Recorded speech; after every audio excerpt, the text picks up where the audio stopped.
entrar por essa porta. E nós entramos por aquela porta, sentamos. E estamos diretamente com Deus através da porta, que é Jesus. Não é? E chegamos lá e perguntamos, Deus, pela porta que eu entrei, que é Jesus, não é? Que é o único acesso que eu tenho a ti, eu cheguei lá fora e vi pessoas de cu para o ar a tentar entrar. E pessoas penduradas nas janelas. Amém. Até pelo teto falso vão a tentar entrar. Será que aquela empregada não explicou bem? Será que a igreja não explicou bem? Não, a igreja explicou, diz Deus assim, a igreja explicou assim, Senhor. Só que eles tentam ser mais espertos.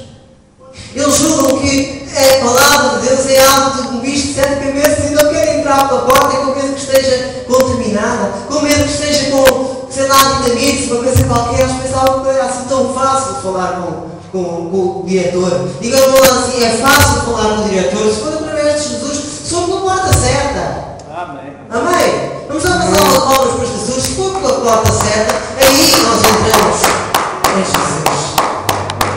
E é Jesus sentado, Deus sentado à nossa frente e diz assim, pois é, olha, lembras-te daquela palavra que o pastor Eduardo estava a falar na altura, lembras? Que a sabedoria de Deus, aliás, a loucura de Deus, é mais sábia que a sabedoria dos homens. Aqueles que ali estão não entenderam. Amém. Glória a Deus. Eles estão ali. Vão estar ali e vão continuar a estar ali a tentar entrar por locais que não conseguem entrar. A fazer tradições e a fazer coisas 30 por uma linha. Né? Sacrifícios para conseguirem entrar, entendimento para conseguirem entrar. A tentar arquitetos, a tentar entrar pelo telhado. Não vão conseguir. Entrem pela porta. Amém. Amém. A porta vai entrar diretamente no trono de Deus em Jesus. Glória a Deus.